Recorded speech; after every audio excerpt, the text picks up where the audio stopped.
In the early 1600s, London was one of the largest cities in Europe. Nearly 500,000 people packed into narrow streets, wooden houses leaning over one another, blocking out the sky. It was loud, it was filthy, and it never stopped moving. This is not the London of kings and palaces. This is the London of ordinary people. The merchants, the beggars, the children, the survivors. The London that would burn to the ground and rise again.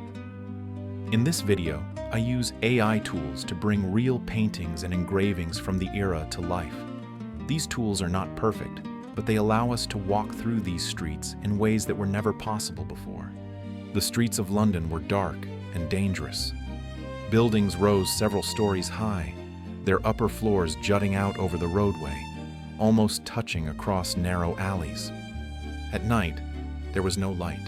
If you could afford it, you hired a link boy with a lamp to guide your way. If you couldn't, you took your chances. The streets were thick with mud, horse manure, and worse. People emptied chamber pots from their windows.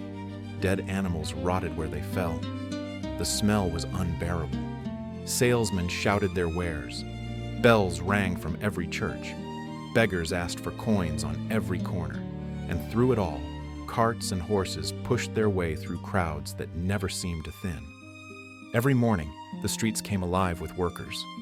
Vendors sold fruit, nuts, oysters, gingerbread. Water carriers hauled buckets through the crowds. Apprentices ran errands for their masters. Children worked alongside adults. Some swept chimneys. Others carried messages. Many had no work at all.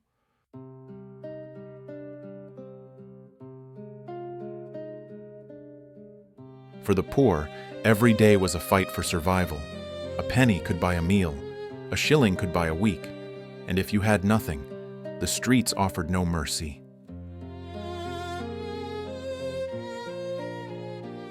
The River Thames was London's lifeline. It carried grain, timber, coal, and cloth. It connected the city to England's interior, to Europe, and to the wider Atlantic world. If you wanted to cross the river, you hired a waterman. Thousands of small boats crowded the water, ferrying passengers from one bank to the other.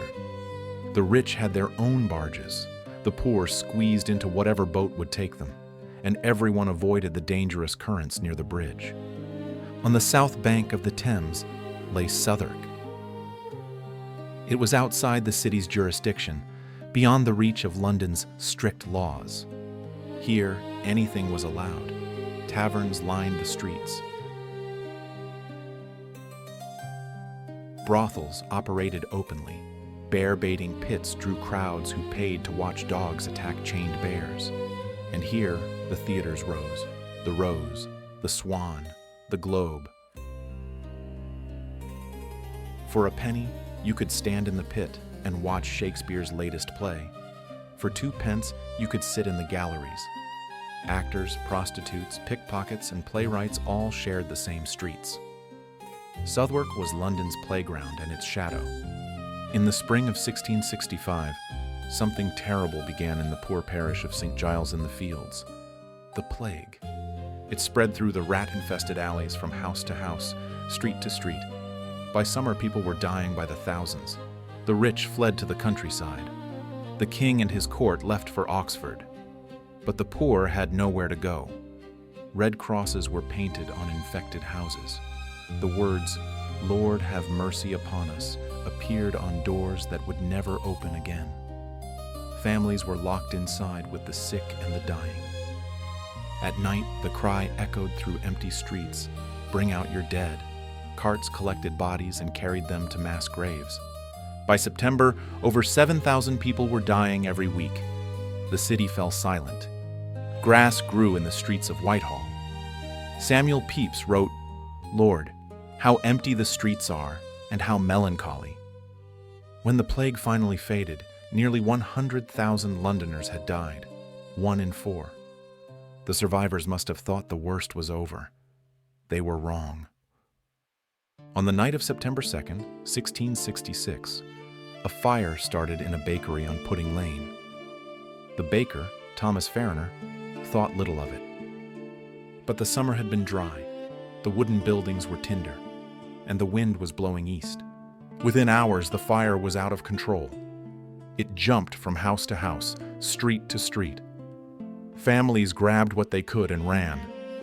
By the second day, the flames had reached the heart of the city. St. Paul's Cathedral, where thousands had taken shelter, was consumed. The lead roof melted and poured down the streets like a river. For 4 days, London burned. When it finally stopped, 13,000 houses lay in ruins, 89 churches, the Guildhall, the Royal Exchange. 4/5 of the city was ash. Hundreds of thousands were homeless. They camped in the fields outside the walls, staring at what had been their lives. And yet London did not die. It rebuilt. Christopher Wren was given the task of designing a new St. Paul's Cathedral. It took 35 years to complete. The dome still stands today.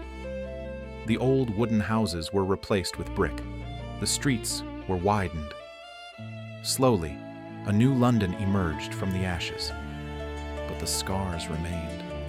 The people who had lived through the plague and the fire carried those memories forever.